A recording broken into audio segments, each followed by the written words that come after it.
uma sequência de milagres que não se tornam o centro das atenções, pelo contrário, apenas apontam e confirmam a identidade divina. Esse texto para mim é tão tremendo, porque o texto é repleto de milagres, mas que não fazem muita diferença. Nós vivemos numa igreja hoje que é caçadora de milagres. Nós temos milagromaníacos, gente que vem para a igreja absolutamente obsessivo por milagres. Aqui tem um monte de milagre e ninguém dá a mínima. Tem o milagre de você conseguir uma pesca poderosa a 90 metros da praia. Tem o milagre das redes não se romperem. Tem o milagre de Jesus estar vivo. Tem um monte de milagre no texto, mas os milagres não são a ênfase. A ênfase é que um grupo de discípulos resolveu voltar para o mar e Jesus foi atrás. O maior milagre é que Deus não desiste de nós. Deus não deixa a gente sozinho. Deus vem atrás. Nós estamos aqui porque somos milagres de Deus. João capítulo 13, versículos 33 a 38 diz assim: Meus filhinhos, vou estar com vocês apenas mais um pouco. Vocês procurarão por mim, e como eu disse aos judeus, agora lhes digo, para onde eu vou, vocês não podem ir. Um novo mandamento lhes dou, amem-se uns aos outros. Como eu os amei, vocês devem amar-se uns aos outros. Com isso todos saberão que vocês são meus discípulos, se vocês se amarem uns aos outros. Simão Pedro lhe perguntou: Senhor, para onde vais? Jesus respondeu: para onde vou, vocês não podem seguir-me agora, mas me seguirão mais tarde. Pedro perguntou: Senhor, por que não posso seguir-te agora? Darei a minha vida por ti. Então Jesus respondeu: você dará a sua vida por mim? Asseguro-lhe que, antes que o galo cante, você me negará 3 vezes. Agora vai lá para João capítulo 21. Vamos ler mais alguns versículos. João capítulo 21, a partir do versículo 1, e aí depois você vai entender o que Deus vai falar conosco aqui hoje. João capítulo 21, a partir do verso 1. E esse texto é um texto que eu quero que você guarde na sua mente. Principalmente eu queria fazer uma leitura com calma, para você prestar atenção nos detalhes, porque eu vou revisitá-los ao longo do que vamos dizer. Olha o que diz o texto.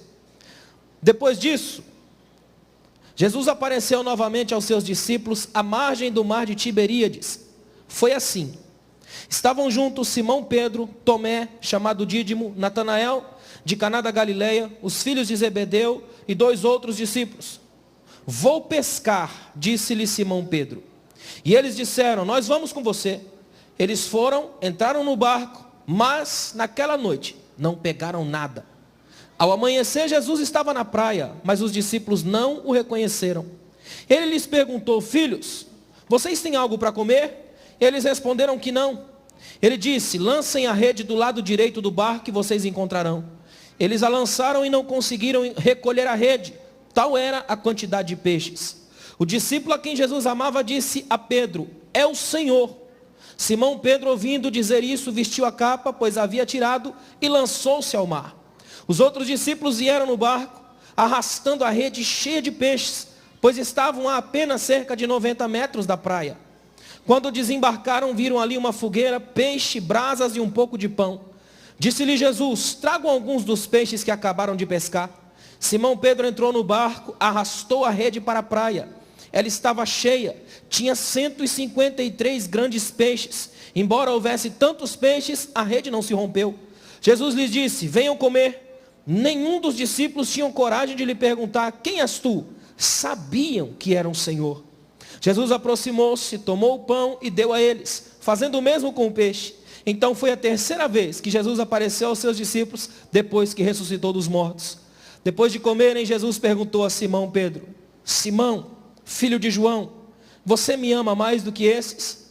Disse ele: sim, Senhor, tu sabes que te amo. Disse Jesus: cuide dos meus cordeiros. Novamente Jesus disse: Simão, filho de João, você me ama? Ele respondeu: sim, Senhor, tu sabes que te amo. Disse Jesus: pastorei as minhas ovelhas. Pela 3ª vez, ele lhe disse: Simão, filho de João, você me ama? Pedro ficou magoado por Jesus ter lhe perguntado pela 3ª vez: você me ama? E disse-lhe: Senhor, tu sabes todas as coisas e sabes que te amo. Disse-lhe Jesus: cuide das minhas ovelhas.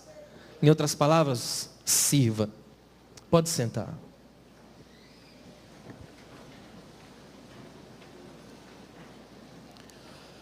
que Deus colocou no meu coração essa noite é para falar sobre servos humanos e as divinas relações que nós temos com Deus. Porque esse servir aqui tem que ser um servir de relacionamento com Deus. Uma coisa que eu gostei demais aqui ao ver o grupo cantar, foi perceber que a maioria cantou com lágrimas nos olhos. Isso é tão bom, irmãos.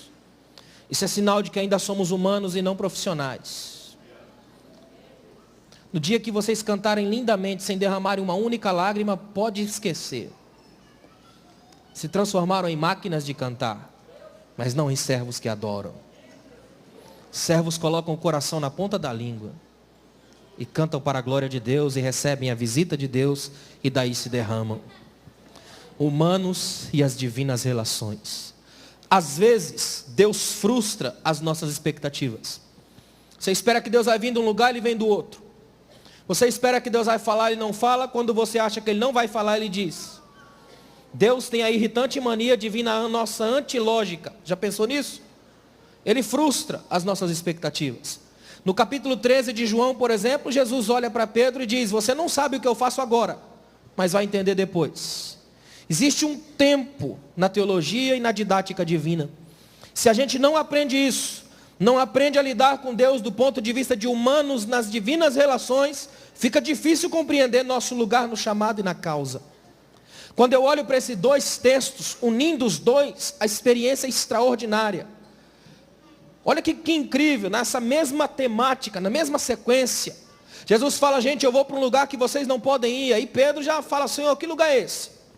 E Pedro tem tomado assim por uma certeza que às vezes nos assalta como igreja. Eu tenho essas certezas de vez em quando, de levantar e dizer para Deus: eu vou fazer e acontecer, eu vou pregar, eu vou viajar, e na metade do dia eu esqueço dessa certeza, porque eu sou humano, frágil, e as minhas certezas têm a tendência de durar pouco. Pedro se levanta, como bate no peito, e fala: eu vou contigo, Senhor, onde o Senhor for, fala, dá um endereço, itinerário, avisa que eu vou. Jesus olha para ele e fala: você vai? Eu vou, Senhor. O galo vai cantar e você vai me negar. É para lá que você vai, para a terra da negação, para o ambiente onde o som vai despertar em você o pior que existe na sua alma. Você vai me negar, e o pior, 3 vezes, e pior, avisado, e pior, para gente de quem você não precisaria prestar contas, uma escrava, por exemplo. Você vai negar onde não caberia negação, vai negar porque quer, porque é humano, ambíguo, frágil, complicado. Hoje Jesus fala isso para nós aqui: vai ter dia que você vai me adorar, vai ter dia que não vai. Vai ter dia que vai cantar muito, vai ter dia que vai falhar demais. Vai ter dia que vai bater no peito e falar: eu vou, Senhor, até para a obra missionária no Haiti. Vai ter dia que não vai nem atravessar a rua. Você é humano e Jesus te ama como você é. As divinas relações vêm para os humanos frágeis como nós. Eu quero que essa noite, através dessa palavra, você saia daqui completamente liberto, para adorar a Deus e trabalhar para Deus do seu jeito. Jesus te ama, te conhece, sabe quem você é, e não cobra de você o desempenho de Paulo, de Moisés e de Abraão, porque esses ele já usou, mas ele quer usar você, ele quer usar a mim, humanos, nas divinas relações e nos envolvimentos da paz. Amém? Quando eu olho para essas frustrações, essas angústias, essa coisa do servo, que nós somos humanos, eu vejo muito Pedro. É o retrato de Pedro, principalmente no texto que nós lemos. Pedro tem uma frase para isso. Imagina comigo aqui, eu queria que você fizesse um exercício meio teatral. Imagina essa cena. Os discípulos estão ali, Jesus morreu, ainda não ressurgiu, pelo menos eles não viram. Só estão escutando rumores, boatos de que Jesus ressurgiu. E fica naquela tensão, porque o Império Romano está no encalço, a coisa vai ficar ruim. De repente Pedro dá aquela olhada assim em volta e diz: quer saber? Eu vou pescar. E o povo fala: eu também vou, vamos junto, vamos pescar. Em outras palavras, eu vou voltar para o meu ambiente, para o meu jeito apertado de viver, sem acidente, sem susto, sem o gosto amargo do fracasso. Para mim já deu, foi legal a experiência, andei 3 anos com ele, foi bom, acreditei, mas deu. Eu vou pescar. Volto para o meu ambiente, o mar eu conheço, é meu lugar, vou para lá. Vou voltar para a minha vida. Eu tinha uma vida. Ele me chamou, entrou na minha história, arrebentou minha agenda, me colocou sonhos, gerou em mim esperanças tremendas. Eu acreditei de corpo e alma. Agora é hora de voltar, vou pescar. Vou pegar a rede de novo, desenrolar e vou para dentro do mar. vou para o meu ambiente, volto para a minha crise, acerto o retrovisor da minha vida e volto para o passado. Aí eu fico imaginando, nesse contexto aqui, ó, Pedro vai, nega Jesus 3 vezes, a situação é crítica. E ele fala, eu vou pescar. Pescar para ele seria distrair ou distrair. Um dos dois ele está encarando a situação. O que eu vou fazer? Vou buscar um distrair ou um distrair. Minha situação é crítica. E essa mesma frase de Pedro ainda é dita hoje. Só que sutis alterações. Por exemplo, ainda tem gente que diz, eu não vou mais orar, não adianta. Eu não vou mais, nunca mais voltar nessa igreja. Não quero mais saber de igreja, não dá mais, não suporto. Por que eu fui me envolver com Deus? Não quero mais saber de jejum, de esperança. Canto esse ano no congresso, ano que vem eu vazo, não dá mais. Santos humanos estão de posse dessas divinas relações e elas são tecidas pelos fios da dor. É por isso que o Espírito Santo é chamado de consolador, aquele que consola a dor do adorador, aquele que adora na dor. É por isso que Jesus está entre nós, porque ainda tem cura para essas angústias e crises que nos assolam enquanto estamos aqui. Como servos nós não somos heróis, nós não vamos sair ganhando o mundo com um estranho complexo de Messias que Jesus que era não tinha. O que nós vamos fazer é aprender de uma vez por todas que no processo de servir a Cristo, nós vamos falhar, nós vamos errar, nós vamos pecar, porém, Jesus nunca abre mão dos seus. Ele conhece os que escolheu, Ele ama os que chamou e Ele vai até lá reencontrar com a gente. Essa aqui é uma noite de reencontro, é você reencontrar com Cristo, quem sabe na praia da sua vida, voltando a pescar e Jesus perto te chamando de novo para o abraço, para a proximidade do Mestre. Agora olha que coisa interessante, os discípulos voltam e eles vão pescar justo na Galileia, Tiberíades. Galileia é um ambiente interessante, terra das esperanças para eles, só que agora a terra das cinzas, da angústia. É como se cada troca de olhares dos discípulos quisessem dizer assim, ó, deu errado. Nós seguimos o mestre que podia, mas não fez. Você já parou para pensar a angústia desses discípulos em voltar para o mar? Ter que pescar de novo? Jesus passou um dia pela vida deles e disse, ó, vem comigo que vocês vão virar pescador de gente. Situação para vocês vai ser tremenda, agora tem que voltar para o barco. Situação aqui é crítica, é caótica. E essa é a exata sequência do texto que nós temos ali. Ó. Sabe o que é mais incrível ainda? O texto vai dizer que era noite, quando os discípulos foram para o barco. Também era noite, eu falei ontem, quando Judas saiu da ceia para trair o mestre. Sabe o que significa isso? Sempre vai existir uma noite na nossa relação com Deus. É uma noite onde você não pesca nada, noite de vazio. É a noite que você ora e Deus não responde. É a noite que você espera e nada acontece. É a noite que você grita e o céu responde com um silêncio irritante. Mas permaneça crendo, porque mesmo que Deus não fale, Ele não deixa de existir, porque é Senhor de tudo e de todos, e em todo o tempo permanece fiel. Acredite no Deus que te trouxe aqui essa noite. Mesmo que Ele não fale, Ele permanece fiel. Mesmo que Ele não responda a você hoje, permanece Deus. Porque a nossa inconstância não muda Deus. A oração não muda Deus. Ela muda meu coração em relação a Deus. Você quer ver uma coisa fantástica? Esse texto é repleto de detalhes. Ao perceber que era o Senhor, Pedro vestiu-se. A Bíblia diz que ele estava nu. Sabe o que é isso aqui? É o jeito de João de trazer o Éden de novo. O homem pecador, nu, com vergonha de Deus. Agora tenta se esconder de novo. É Deus em busca de relações. Deus no dia da vergonha, no território da crise, no dia que o homem resolveu falhar e voltar para o barco, Deus estava lá. A minha maior alegria é que no dia que a gente resolve parar, Deus chega. No dia que a gente vai embora, Deus vai atrás. É um Deus que está presente quando eu desisto. Deus está falando para alguém aqui hoje, você não vai desistir hoje, porque você vai ter que encontrar com Jesus aqui hoje, pessoalmente, cara a cara, na intimidade da graça, e poder dizer para Ele, Senhor, eu ia parar, ia pescar hoje, mas Jesus vai te pescar aqui hoje, para você entender a divina relação que tem entre servo e Senhor. É tão importante entender isso. Sabe qual é a maior vergonha nesse texto? A terrível inversão do discipulado que acontece aqui. Ó. Pedro viu que ao invés de ser um pescador de homens, Jesus disse para ele em Mateus 4,19, Pedro, vem comigo, que eu vou te fazer pescador de gente. Só que ao invés de pescador de homens, ele voltou a ser pescador de peixes. Trocou o extraordinário pelo comum. E aqui eu quero dizer uma coisa para você. Tem muita gente na igreja que está trocando o extraordinário pelo comum. Deus te chamou para grandes coisas e você se acomodou com a vidinha medíocre que tem. Deus te chamou para ser extraordinário e você se acomodou com o pó da banalidade. Deus te chamou desde o ventre da sua mãe para adorar e você calou em murmúrios da alma. Deus te chama hoje e assume o teu lugar. Volta para o teu ponto. Jesus ainda conta com você, ainda espera por você e ainda tem algo extraordinário e particular com você. Sabe o que Deus quer de você aqui hoje? Que você abra o coração para experimentar a grandeza que Deus tem para dar a partir de agora. Deus tem coisas tremendas para fazer conosco aqui essa noite.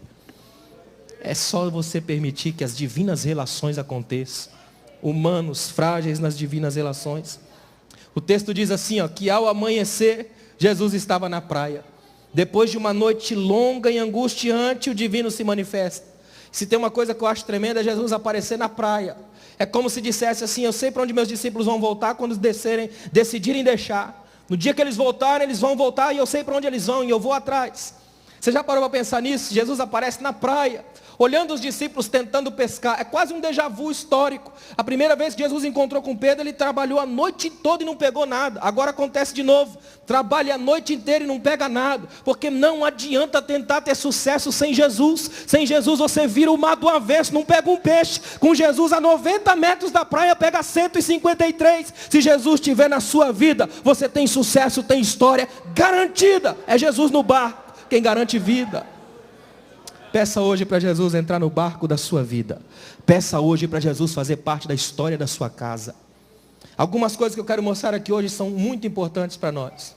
Primeiro eu quero falar sobre Deus e as nossas diferenças. Esse texto é tão tremendo, ele tem tantos detalhes. Deus e as nossas diferenças. Só para você entender, o texto retrata perfeitamente as nossas diferenças. Ser humano é assumir diferenças, ambiguidades. Não se encontra Deus nesse nazismo religioso que a gente faz. Conhece um, conhece todos. Espiritualidade em série. Crente que anda tudo igual, do mesmo jeito. Que não celebram diferenças. Tem uma coisa que eu acho tremendo na orquestra, por exemplo, é a diferença. Cada um toca a seu instrumento e a gente escuta a melodia do todo. Como é bom saber que a igreja é feita de diferenças. Aqui nem sempre vão ter servos extraordinários, mas todos são servos de Cristo. Vai ter gente que canta muito e gente desafinado, gente que prega demais e gente que nem ora. Mas a igreja é ambiente de Deus e Ele está aqui, celebra a diferença e recebe todos, porque é Pai de todos e Deus de todos. Você não precisa tentar imitar ninguém, só precisa permitir que o Espírito Santo trabalhe na sua vida do jeito que você é, e você será usado por Deus onde Deus te plantar, porque a nossa alegria, o nosso sucesso não é quando a gente imita, é quando a gente deixa o Espírito de Deus trabalhar em nós, seus padrões, sua glória. Quer ver uma coisa tremenda? O texto mostra um discípulo que vê e faz a leitura certa. Ele diz assim, ó, isso aí é coisa do Senhor. No mesmo texto, um discípulo no barco olha e diz, é coisa do Senhor. Depois mostra Pedro que age do jeito dele. Ele pula no mar, depois vai na direção de Jesus, intensidade pura. Mas também retrata os outros discípulos que ficam lá trabalhando com as redes. Isso aqui é um perfeito retrato da igreja. Na igreja a gente tem a celebração das diferenças, a graça que age em todos. Temos gente que observa, que faz leituras teológicas e diz, isso aí é coisa do Senhor. Nós temos gente que é intensidade pura, que pula, que se joga e que faz e acontece. E tem gente que só trabalha, fica nas tangentes, mas é igreja. Todos na praia, trabalhando e trabalhados por Jesus. Gente que faz, gente que fala e gente que não faz nada. E mesmo assim, estão inseridos no corpo de Cristo, cuja cabeça é Jesus e a glória é dele. É para que aqui não haja espaço para celebridade. Aqui o único que brilha é Cristo. E Ele brilha porque é Senhor da igreja e dono da história. E onde o sol brilha, estrela nenhuma consegue brilhar. E se Jesus é sol da justiça e está brilhando aqui, ninguém mais tem direito de brilhar. Só de adorá-lo pelo que Ele é, de celebrá-lo para sempre. Levanta sua mão por um minuto. Agradeça a Deus pela sua vida aqui hoje, pela oportunidade que você tem de estar aqui hoje e saber que Jesus ainda é o Senhor da tua adoração. É um perfeito retrato da igreja. Deus tendo relações com todo. Igreja de humanos. Em outras palavras, ninguém vai conseguir servir se não perceber essa dinâmica. Que precisa um do outro. Que a igreja é feita nessa relação. Que se você não tiver essa ajuda um do outro, fica difícil. E como é complicado entender isso. Por incrível que pareça, viajando muito por esse Brasil afora, a gente vê em alguns lugares isso e é terrível. Igrejas onde existe uma configuração de alguns. Não há espaço para todos. E sabe o que é pior? Isso gera uma ociosidade do banco. Crentes dos braços cruzados. Que ficam lá sentados esperando que outros façam. Que a coisa aconteça. Ou que de repente, vindo do céu, uma espécie de vento, atinja o indivíduo e faça ele voar. Uma espécie de responsabilidade divina atingindo gente da malandragem sagrada. Em Deus é o contrário. Em Deus quem se predispõe se levanta, Deus usa, Deus age, Deus faz. Levante-se hoje, tome posição, diga: Senhor, eu quero ser usado por Ti, trabalhar na Tua obra, fazer diferença. Conta comigo, olha para mim, me enxerga aqui, porque eu vou ser um servo para a Tua glória, para o Teu nome. Sabe qual que falta hoje? Disposição, vontade de entender que você faz parte do processo. Que Jesus não vai fazer toda uma blindagem para que você exista. Ele já te colocou no mundo, já andou com você, trouxe você do mundo, colocou na igreja, batizou você, te deu dons, talentos. Você está aqui, então trabalhe para a glória de Deus. Tem uma coisa que não entra na minha cabeça até hoje. A igreja brasileira canta sobre questão de unção, de fogo, de chuva. Chove aqui, manda tua unção, tua glória. Para que se a gente não trabalha? Que a gente pede ferramenta, mas não usa. E Deus não trabalha no acaso. Se a gente pede, Deus dá, é porque a gente vai trabalhar. Se Deus mandar uma chuva de unção aqui hoje, se prepare. Você vai trabalhar, vai fazer diferença, vai colocar o nome de Cristo na história. Porque Deus não joga no acaso. Deus trabalha com servos que trabalham na sua casa e na sua causa. Eu acredito que a gente se converte a Deus em alguns níveis. O primeiro nível mais básico dele é quando você se converte dos falsos deuses ao Deus verdadeiro. Um nível um pouquinho mais nobre é quando você se converte dos seus projetos pessoais até a causa de Cristo. Mas o nível mais tremendo é quando você se converte do seu objetivo maior, sonho de vida, até ser soldado de Cristo. Estar na luta, na frente, na linha de frente com Jesus. Aí, daí para frente, você não é mais um religioso, esquentador de banco, profissional de culto, burocrata sagrado. Você é alguém em quem Deus, quando toca a trombeta, se prontifica. É soldado, está perto de Jesus, quer fazer alguma coisa, sabe que se encaixa em algum ponto, porque Deus te projetou para isso. Diferenças. Peça hoje aqui para o Espírito Santo projetar as mais tremendas bênçãos sobre você e você no corpo fazendo diferença. Eu li uma história esses dias que mexeu muito comigo, de uma moça nos Estados Unidos chamada Carolyn. A Carolyn tinha um problema. Ela nasceu com uma deficiência cerebral, de modo que a cabeça babava, pendia para um lado, babava, falava com extrema dificuldade, andava só de cadeira de rodas, tinha poucos movimentos nas mãos. E mesmo assim a Carolyn resolveu se matricular num curso de teologia. Imagina, com todas as deficiências resolveu se matricular num curso de teologia. E quando está no final dos 4 anos de teologia, nas imediações da formatura, Deus fala no coração da diretora da escola. E Deus diz para ela o seguinte: no dia da formatura, quem vai fazer o discurso dos formandos oficial é a Carolyn. Só Deus faz essas loucuras. E Paulo vai dizer que a loucura de Deus é mais sábia que a sabedoria humana. Imagina. De repente, a professora diz: não entendi nada, mas vamos ver. Chamou a Carolyn e disse para ela: Deus falou comigo. No dia da formatura da escola, você será a oradora oficial. E ela tremeu nas bases. Só que ela inventou um dispositivo. Ela chamou uma amiga dela que tinha uma ótima dicção, uma voz tremenda, oratória muito boa. E disse o seguinte: vamos fazer uma coisa? Eu digito toda a minha fala, porque eu não vou conseguir falar tudo isso. E você fala para mim. Empresta a sua voz para mim. Chega o dia. Escuta uma coisa aqui, ó. Se você quiser fazer algo grande na igreja, prepare-se para ficar atrás dos holofotes, atrás da cortina. Deus não trabalha com orgulhoso, só com humilde. Deus só trabalha com pó. Por isso que Ele fez o homem do pó. Essa menina falou assim: ó, vamos fazer o seguinte, eu empresto a minha voz para você, o que significa que ninguém vai me ver. Ela se vestiu toda de preto, ficou atrás da cortina, microfone na mão, ninguém a viu. Vem a diretora trazendo a Carolyn na cadeira de rodas, bem na frente de todo mundo e de gente. A Carolyn é oradora oficial. Atrás da cortina tem uma jovem que se propôs a oferecer a voz para ela. Então a Carolyn vai ficar aqui, mas tudo que vocês vão ouvir é o que ela digitou antes. Essa voz de trás vai jogar para vocês. E começam a fazer um solozinho bem devagar, e a moça vai falando. Quando termina, vem sobre o ambiente uma graça tão tremenda de Deus, que todo mundo chora. Conversões, transformações, algo que marcou a história daquela faculdade.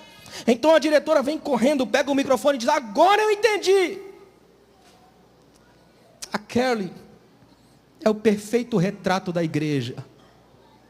Nós somos o corpo, imperfeito, sem controle, mas Cristo é a mente perfeita, num corpo sem controle. É Ele que é o Senhor de tudo e de todos. A glória deve ser para Ele. Ninguém vê a mente dela, mas sabe que da mente dela produziu tudo isso. Então adoremos a Ele, porque Ele é fiel e é Senhor sobre tudo e sobre todas as coisas. Saia de cena hoje para Jesus te usar. Desça do pedestal hoje para Jesus te achar. O que nós estamos lendo aqui é a formatura dos discípulos, a lição final deles.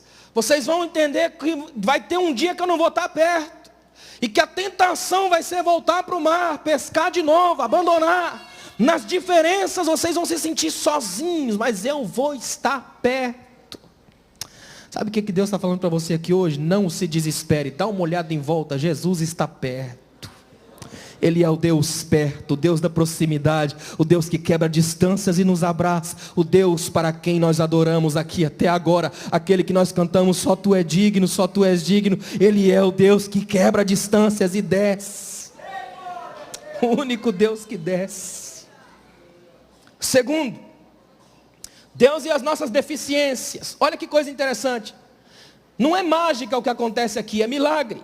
O texto mostra uma sequência de milagres que não se tornam o centro das atenções, pelo contrário, apenas apontam e confirmam a identidade divina. Esse texto para mim é tão tremendo, porque o texto é repleto de milagres, mas que não fazem muita diferença. Nós vivemos numa igreja hoje que é caçadora de milagres. Nós temos milagromaníacos, gente que vem para a igreja absolutamente obsessivo por milagres. Aqui tem um monte de milagre e ninguém dá a mínima. Tem o milagre de você conseguir uma pesca poderosa a 90 metros da praia. Tem o milagre das redes não se romperem. Tem o milagre de Jesus estar vivo. Tem um monte de milagre no texto, mas os milagres não são a ênfase. A ênfase é que um grupo de discípulos resolveu voltar para o mar e Jesus foi atrás. O maior milagre é que Deus não desiste de nós. Deus não deixa a gente sozinho. Deus vem atrás. Nós estamos aqui porque somos milagres de Deus. Você quer ver um milagre, irmão? Procura um espelho. Quando você olhar, vai ver o milagre de Deus. Você é milagre de Deus. Está em pé aqui hoje porque é milagre de Deus. Está feliz aqui hoje porque é milagre de Deus. Está cantando e adorando aqui porque é milagre de Deus. Os milagromaníacos, eles vivem da teologia do arrepio. Eles sentem alguma coisa diferenciada, uma mágicazinha, uma coceira na alma. E eles dão um jeito de sentir que alguma coisa vai ser legal e faz aquela lógica toda da massa, multidão e aquela coisa toda, simplesmente para atrair para os mágicos divinos, que vivem vendendo nos púlpitos de hoje um Deus que eles nunca sentiram, não têm relações, são mentirosos, homens doentes vendendo cura, colocando na boca de Deus promessas que Ele nunca fez. A igreja genuína é o contrário. Nós não estamos aqui para receber mais nada, porque se fôssemos receber, estaríamos indo direto para o inferno. Estamos aqui porque Jesus nos salvou, a graça nos atingiu, nos libertou e somos servos e adoramos a Ele pelo que Ele é. Só por causa de Jesus que você está aqui hoje. Só por causa de Jesus. E Ele conhece as suas deficiências. Olha que coisa tremenda. Jesus está vivo e perto deles. A ressurreição é realidade. Jesus está na praia, cerca de 90 metros, lugar improvável para tamanha pescaria. Jesus chama os discípulos e olha que interessante, Ele já tem pão e peixe na brasa. Antes das perguntas, Jesus monta um cenário, fogueira acesa, pão, peixe, comunhão, relação e cuidado. Se tem uma coisa que me encanta nesse texto, é isso aqui, ó. Jesus olhou para os discípulos e percebeu eles lá na praia. Então Ele vem, acende uma fogueira, coloca pão e peixe para assar, símbolos da comunhão, da conversa, da mesa judaica. Chama os discípulos. Tenta imaginar esses discípulos descendo do barco e ter que encarar o mestre. E agora quando eles encaram o mestre, dão uma olhadinha de lado assim, pelo menos a coisa já está melhor, já tem uma fogueirazinha acesa, tem pão e peixe. Ele não vai jogar a gente fora, Ele vai devolver a comunhão. É um Deus que conversa com a gente, mesmo quando a gente não fala com Ele. É um Deus que vem para perto da gente quando a gente foge dEle. É um Deus que faz o caminho e refaz a história. É um Deus que, se preciso for, acende a fogueira da comunhão. Peça hoje para Jesus acender no seu coração a fogueira da comunhão. Sabe como é que se acende isso? Amando-se uns aos outros. Você sentou do lado desse irmão aí só porque não tinha onde sentar ou porque ama esse irmão? Igreja é ambiente de amar. Sabe o que Deus quer que você entenda aqui hoje? Que você está aqui porque isso aqui é ensaio para o que vai acontecer na glória. Na glória você vai ficar eternamente com esse irmão, adorando a Deus, louvando a Deus, porque Ele nos salvou daqui e nos deu a alegria de permanecermos nele. Comunhão genuína. Quer ver uma coisa fantástica? Depois de uma noite de impotência, aí vem uma manhã de milagres. Isso aqui é o que diz o Salmo 30, verso 5. O choro pode durar uma noite, mas a alegria vem de manhã. Deus tendo relações com humanos deficientes. Eu acho tão tremendo isso do texto. Jesus espera eles tentarem, e tentam e não pescam nada. Vêm angustiados, fragilizados. Aí Jesus chega bem na praia e dá um grito na direção do barco. Vocês têm alguma coisa para eu comer aí? Só que ele já tinha pão e peixe assado e quente. Mas ele pergunta, tem alguma coisa aí para eu comer? É quase que dizendo, e aí, o que deu do trabalho de vocês a noite inteira sem mim? Nada. Esqueceram que Jesus disse lá atrás, sem mim, nada podeis fazer. Mas a gente tenta. Até hoje a gente tenta como igreja fazer alguma coisa sem Jesus. E eu vou dizer para você, sem Jesus você pode fazer um culto tremendo, mas não tem vida. Sem Jesus você pode fazer a música mais linda, mas essa melodia não toca a alma. Sem Jesus você pode até fazer o indivíduo cair no espírito, mas não consegue fazer andar no espírito. Sem Jesus você faz o povo sorrir, mas não faz chorar. Sem Jesus você pode até gerar uma espécie de vida, mas não tem vida eterna, não tem abundância e não tem graça. É em Jesus que tudo tem conteúdo, significado e alegria. É tão tremendo isso. Se Ele não for o Senhor por excelência, nós não conseguimos ser seus servos. Sabe o que é mais incrível? O interessante desse texto é que existe uma sutil tentação aqui, ó, que é aquela coisa de refazer os caminhos.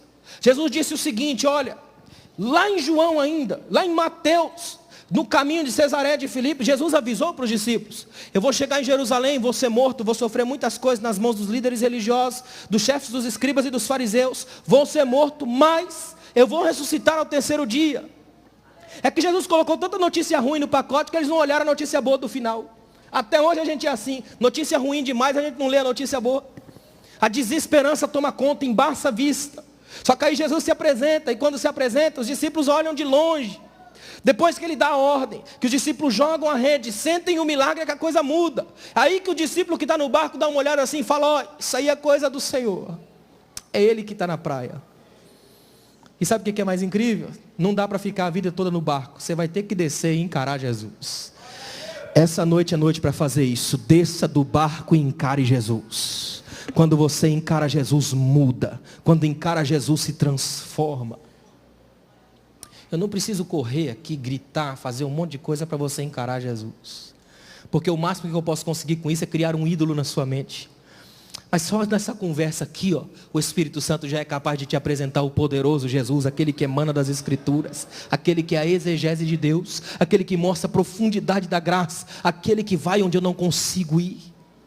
Eu quero que você guarde na sua cabeça, Deus trabalha nas nossas diferenças, Deus trabalha nas nossas deficiências. Terceiro, Deus também trabalha nas nossas desistências. Como humano a gente vai passar por um dia que vamos tentar desistir. Olha para mim aqui, ó. Seja você crente que for, quantos anos você tiver de igreja, vai ter um dia que você vai cair, quase cair, se não for complicado demais, na tentação de desistir. Você é humano. Quantas vezes eu já tentei fazer isso? Dia de crise, dia de angústia, de saber que não vai dar certo, de projetar milhões de coisas e nenhuma delas acontecer, e você se frustra. Tem gente que acha que porque ele está na igreja há 30 anos, ele já vai receber um pedacinho do céu por uma espécie de uso capião da fé. E aqui não tem isso não, irmão. É na relação com Deus, nas divinas relações com Deus. É sabendo que você é frágil, que você desiste, que você cai. é você compreender uma coisa tão tremenda. Um pai estava brincando no quintal da casa com a filha de 5 anos de idade. E ele fazia assim, ó, ele corria e pegava ela, e aí dizia, agora você me pega. E ela corria e pegava o pai.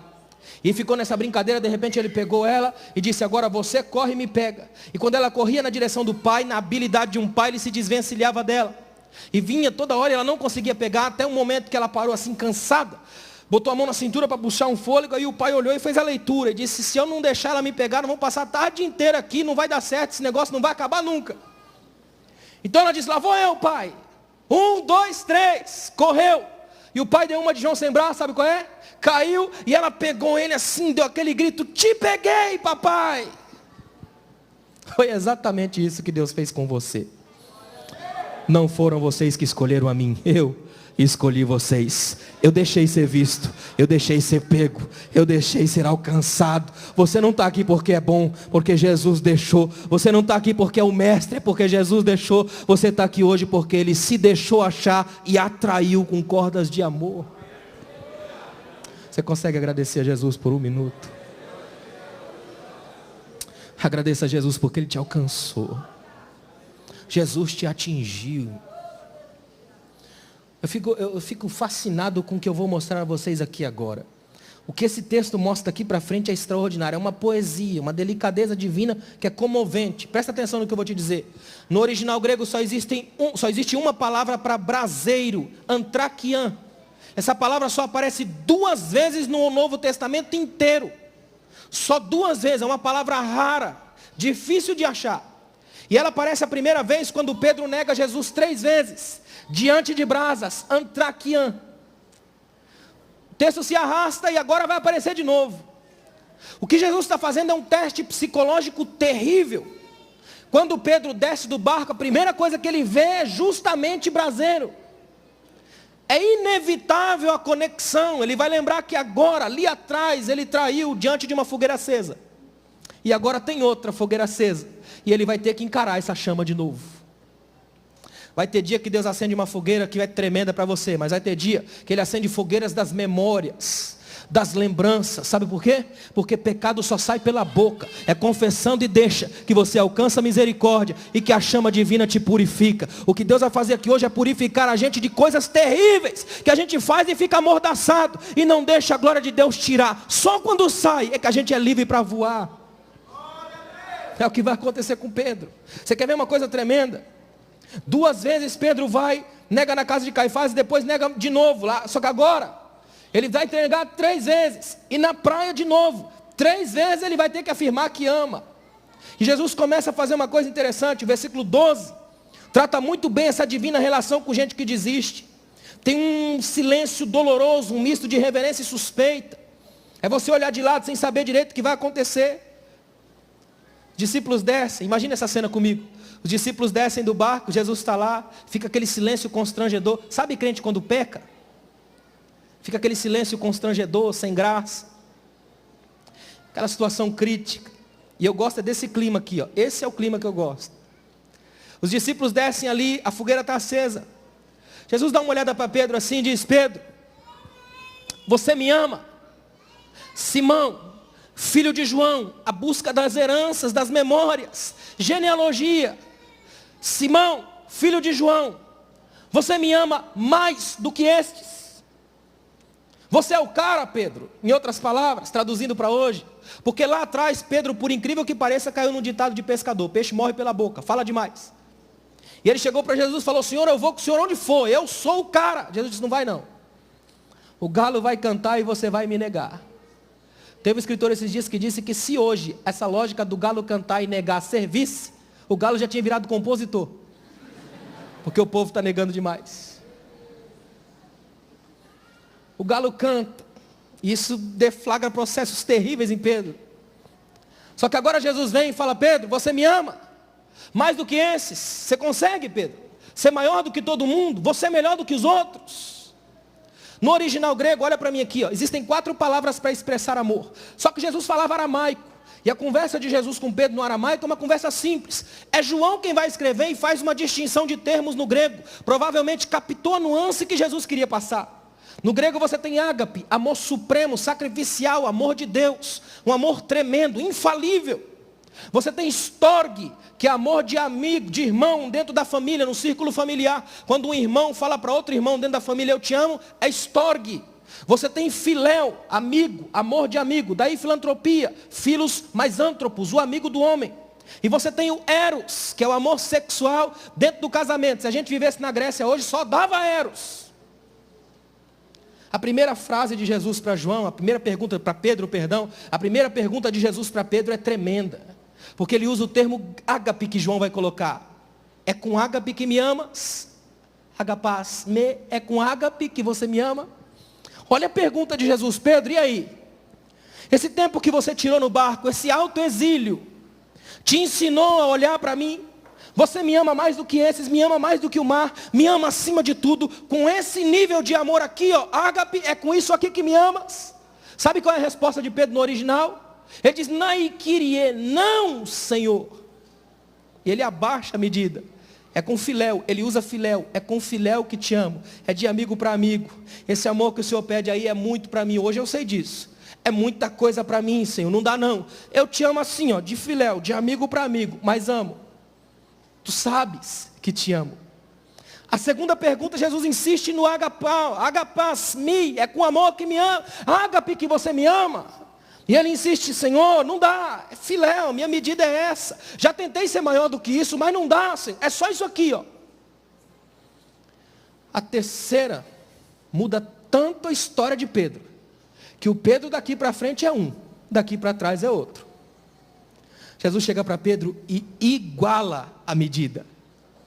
Pedro, é com filéu que me amas. Por isso que a Bíblia diz que ele se entristece, é como se ele tivesse imaginado, sabe o que? Senhor, desculpa, mas eu sei que é só isso. É pequeno, Senhor.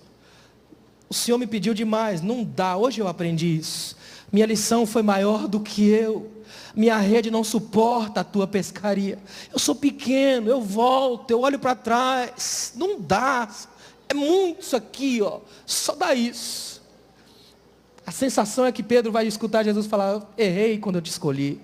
Volta para o mar, vai pescar, se vira, pega a tua mala e some. Aí Jesus olha para ele e fala, é só isso? É com filéu que você me ama? É. Então apacenta as minhas ovelhas. Você está formado, Pedro. Você entendeu que você não chega na minha medida, mas eu chego na sua. Você não me toca aqui em cima, mas eu te pego aí embaixo. Você não me enxerga, mas eu não te perco de vista. Você não pode, mas eu posso. Você não é, eu sou. Em mim existe a tua vitória. Fica comigo, Pedro, sou eu, o teu Senhor. Me serve no teu pouco. Jesus está falando para você aqui hoje, não é a tua medida, é a medida de Deus sobre a tua vida. Não é a tua força, é a força de Jesus sobre a tua vida. Não é o que você consegue, é o que Jesus consegue. Não é o teu talento, é a glória de Deus. Não é o que você é o que Jesus é. Você pode ser maior, porque Jesus é em você. Que coisa tremenda que é isso. E eu sinto Jesus falar com alguém aqui hoje, não tente ser maior do que você. Fica na sua medida, Jesus te conhece, sabe quem você é o Deus da sua vida, é o Senhor da sua história, é o dono da sua causa. Ele está aqui hoje olhando para você, você me ama? Feche os seus olhos por um minuto, você consegue enxergar Jesus falar para você, e aí, você me ama? Você consegue me amar acima de tudo hoje? Acima dos teus dons, dos teus talentos, da tua crise? Você consegue me amar acima das tuas projeções? Se eu te pedisse teus sonhos, você me dá? Eu sinto a graça de Deus de uma forma tão tremenda aqui. Jesus está perguntando para você aqui hoje, se eu te pedir os teus sonhos, você me dá? Deixa o Espírito Santo falar dentro do teu interior aqui hoje. Jesus te conhece, é o Deus da tua vida, é o Senhor da tua história. E Ele está voltando agora no barco da tua vida, na praia da tua desistência. E dizendo para você, eu te chamei, eu conheço você. Eu te vi quando você nasceu, eu estava lá. Eu sei seu nome, sua história, seu RG, CPF. Eu conheço tua vida no ir e vir, nas angústias. Sei das palavras que disseram para te destruir. Mas hoje eu só tenho uma pergunta, você me ama? Você ama Jesus aqui hoje? Você ama Jesus de verdade, irmão? Rasgue seu coração hoje para o Mestre. É o texto de Amós: rasgai os vossos corações e não as vossas vestes, diz o Senhor. Deus está procurando um avivamento sobre a igreja brasileira. Ele só vai vir com a igreja quebrantada, com uma igreja que se derrama, que se quebra e que ama Jesus acima de qualquer coisa, ama Jesus acima de qualquer padrão. Para Jesus vale muito mais você do que qualquer instrumento, microfone que essa igreja tenha. Para Jesus o patrimônio da igreja não é o prédio, é você, irmão. Jesus está chamando você aqui hoje para um novo tempo. Deixa o Espírito Santo tocar em você. Humanos nas divinas relações, servos de Jesus. Servos que servem. Parece uma coisa estranha, mas não é não. Servos que servem. Talvez seja uma divina redundância, mas é aí que a gente se encaixa. Servos que servem, que não são inúteis, que servem a Jesus pelo que Ele é. Jesus sabe o que você já fez na sua vida toda até aqui. Jesus sabe o que você vai fazer daqui para frente. Jesus sabe exatamente onde você se encaixa no processo do todo. Ele é o Deus que percebe. Se tem uma lição linda na Bíblia, é esse: um Deus que percebe a gente. É um Deus que se encanta com coisas tremendas. Jesus é o único herói da literatura que se preocupa com mulheres grávidas, se preocupa com criança. É um Deus que percebe. Jesus sabe quem você é. No meio da multidão você pode passar despercebido, pode não ter seu nome na caras, mas tem no livro da vida. Importa para Jesus. É alguém que Jesus quer morar. Fica de pé, por favor.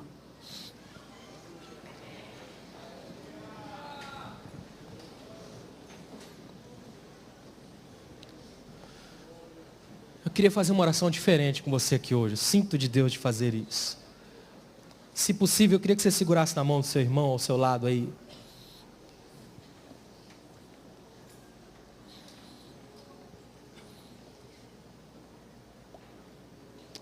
Fazer uma oração diferente aqui hoje.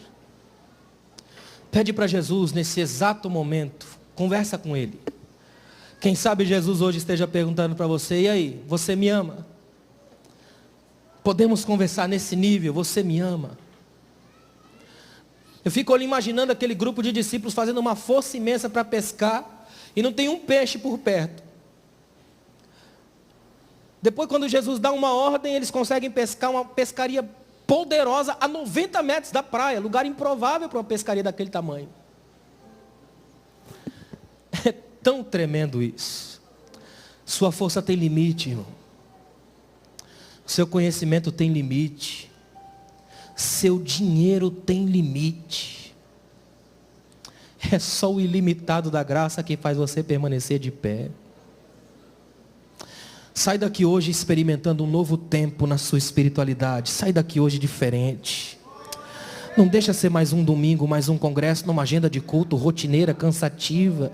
Sacode o pó da banalidade. Sai daqui diferente. Sai daqui hoje dizendo: Senhor, eu quero sair daqui olhando nos teus olhos, caminhando contigo, numa dimensão tão outra, que a minha vida seja contada entre antes e depois desse dia. Assim como o Senhor fez na praia com Pedro. O Pedro antes da praia é um, depois da praia é outro, porque ele compreendeu a maior de todas as alegrias. Jesus conhece a nossa medida. Ele chega na sua medida. Jesus chega na sua medida. Jesus sabe as tuas forças. Jesus sabe o quanto você é capaz de suportar e o quanto vem chorando até hoje. Eu tenho a sensação de pregar para uma pessoa só aqui hoje. Jesus sabe o quanto você tem chorado. Jesus sabe o quanto tem doído, mas hoje Jesus pergunta: você me ama? Consegue me amar acima de qualquer coisa? Você consegue amar Jesus acima de toda a estrutura que você tem ao redor? Consegue amar Jesus acima de tudo que você tem como conforto, zonas de conforto? Consegue amar Jesus acima das próprias projeções que você faz para Ele? Jesus hoje quer derramar do amor dele sobre nós. Quando Ele derrama do amor dele sobre nós, a gente aprende a amar como Ele amou. Aprende a viver como Ele viveu, caminhar como Ele caminhou, abraçar como Ele abraçou. Pede hoje para o Espírito Santo: Senhor, vai comigo para casa. Me ensina a viver nessa dimensão de um amor que vaza e atinge o outro. Que Que eu não esteja só segurando na mão do irmão num gesto mecânico, mas que essa graça, essa corrente de graça atinja o coração de todos, para não sair ninguém sem ser tocado pelas chamas da restauração que estão acesas aqui hoje. Feche os seus olhos, sinta o Espírito Santo aquecer teu coração. Tem uma fogueira acesa aqui hoje, fogueira de restauração, de comunhão, de transformação, de laços refeitos. Jesus não te joga fora, não desiste de você, não esquece de você. É um Deus que não sofre de amnésia. Ah, Senhor bendito, Deus fiel, Senhor da igreja. O que mais eu posso dizer, Senhor? Se tudo que o Senhor tem para nós é uma pergunta simples, mas profunda. Ah, Pai, nós estamos tentando te amar, Deus. Nós queremos te amar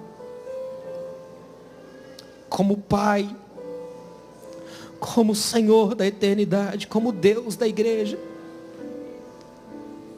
Essa igreja só existe por causa do Senhor. Esses jovens só estão aqui hoje por tua causa, Deus. Quem sabe alguns deles nem estariam aqui se não fosse a tua graça, nem vivos estariam. Mas estão aqui por causa da tua bendita e multiforme graça. Deus, nós estamos aqui hoje porque o Senhor nos conhece, nos alcança. Quando a gente foge, quando a gente volta para o mar, entra no barco, vai pescar, tenta distrair, ainda assim o Senhor vem. Tu és o único Deus que vem.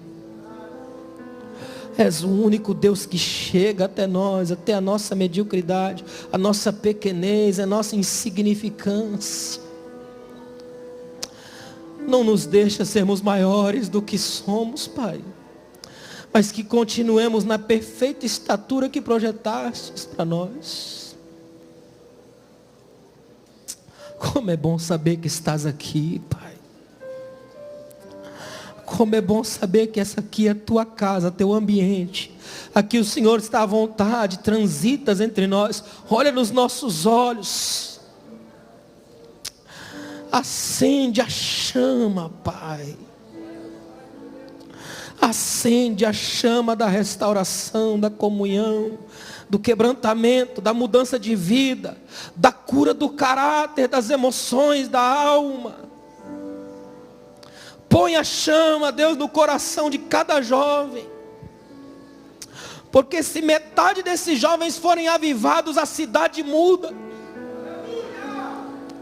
O país muda, Deus, a história muda.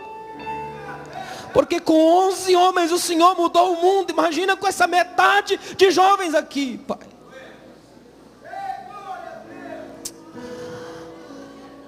Ah, Jesus, como é bom saber que estás aqui.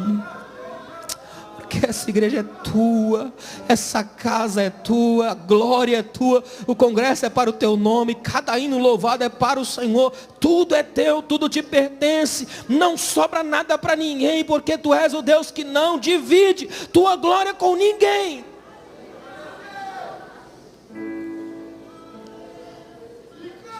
Só tenho palavras de gratidão, Pai. Só palavras de gratidão, de gratidão, de gratidão, de honras, porque tu és digno, digno, digno e digno, só tu és digno. Tu és o Senhor da história, soberano, acima de tudo e de todos. Ninguém é maior do que o Senhor, onipotente, onisciente, onipresente, acima de tudo e de todos. Mas mesmo assim desces aqui, andas conosco, tocas em nós e recebe cada lágrima que desce. Ah, seja bem-vindo, Espírito Santo. A casa é tua, acende a chama, sopra o teu vento aqui, move corações.